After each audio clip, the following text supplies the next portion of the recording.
Three Stooges were pioneers in slapstick comedy and arguably the goats of the genre, particularly with their classic lineup of Moe, Larry, and Curly, although Shemp was an excellent Stooge as well and doesn't get nearly the credit he deserves.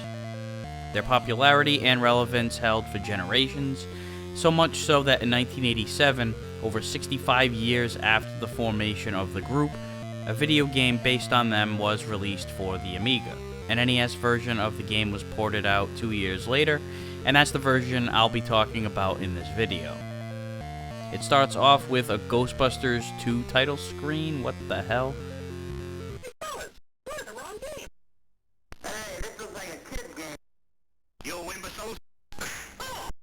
I don't care what anybody says, that was funny. An NES game just trolled me. The plot is that the Stooges decide to raise money for an orphanage that's behind in rent and in need of repairs. They need to get the necessary funds to the crooked banker within the next month, or they lose the orphanage entirely. The gameplay itself is basically a collection of mini-games that are chosen by this wheel of sorts. The rotating finger points to whatever game or action takes place, and you press the B button to select the option, although there are a limited number of rotations, or it will just stop for you. Each spin represents a day, and you have 30 days to raise the necessary funds. The Help Wanted waiter's icon is a pie-throwing game where you control all three Stooges at once, tossing pies at the customers on the opposite side of the room while they do the same. Each Stooge is represented by a different directional button. Pressing it will cause them to duck, or pressing it with either the A or B button will throw the pies. It sounds simple, and there really isn't more to it than that, but it can get crazy trying to react accordingly to all three of them at once. The more faces you splatter, the more money you earn, and after getting hit 5 times, the round is over and you take home whatever money you've piled up. It's weird that you get paid to splatter people with pies, and it's even weirder that they hire you back because you can keep landing on the same squares over the course of the 30 days, although not every option is available to you at all times, because the wheel rotates every day, sliding to the right so that the stage you just played is lined up all the way to the left. Anyway, another Help Wanted ad calls for doctors, where our heroes race a patient to the operating room while dodging passers-by. The goal is to reach the operating room before the time limit runs out, and the more time left on the timer, the more money you earn. Plus, you'll also get paid for collecting red crosses that bounce around. Even if you don't reach the operating room, you'll still get paid for the crosses.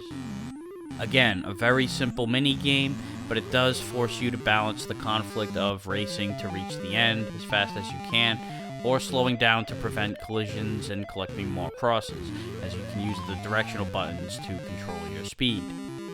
The boxing icon makes it seem like you're gonna have to fight someone as Curly, but really that's just a cutscene that plays as you control Larry racing to the store to get a violin, and get back in time before the fight ends.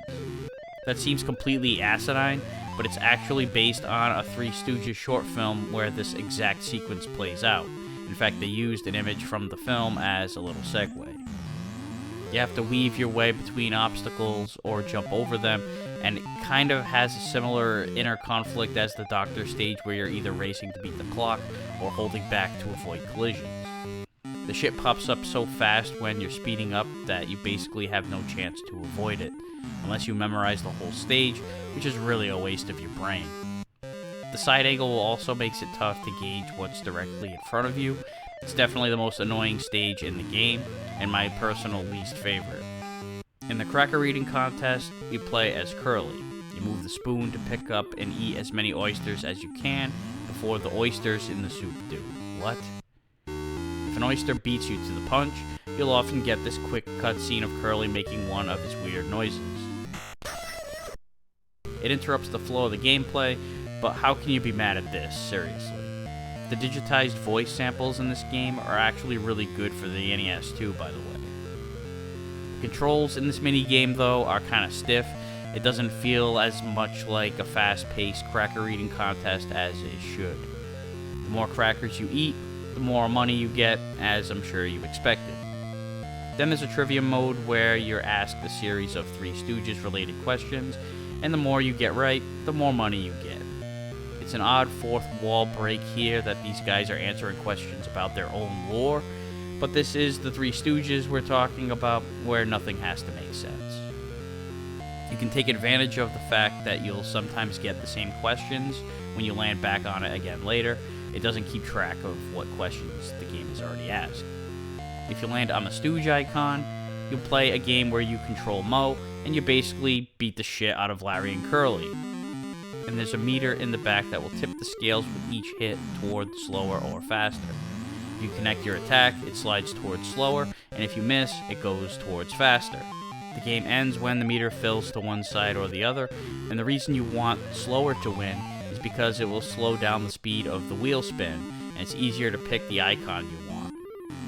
So not only does this game use up one of your days, but you're also taking a risk in having the wheel speed up and making it even more difficult. So proceed with caution on this one.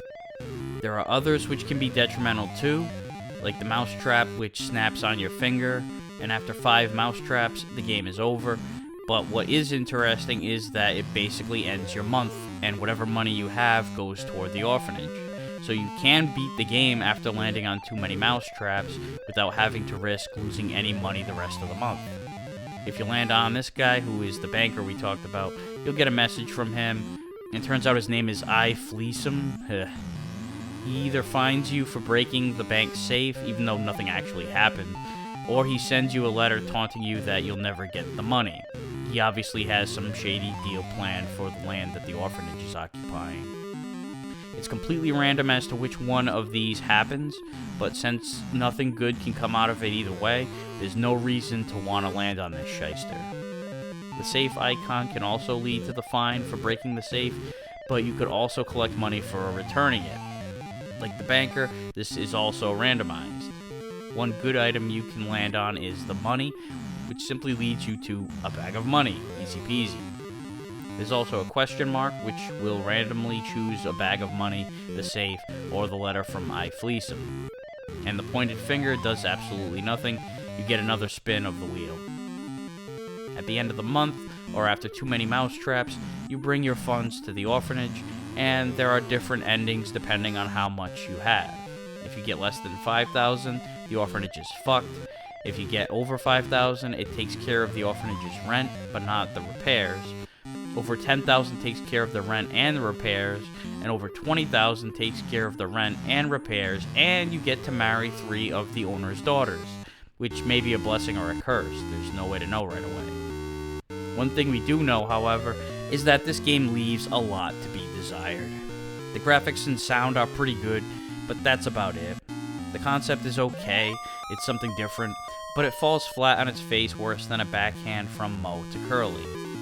It's unfortunate because the Stooges did deserve a good video game, but this wasn't it. I know this was an Amiga port, and I'm sure that version is better because the game was designed for a system with that hardware, but unless there's more depth to the game than the NES port has to offer, it can't be better by a lot.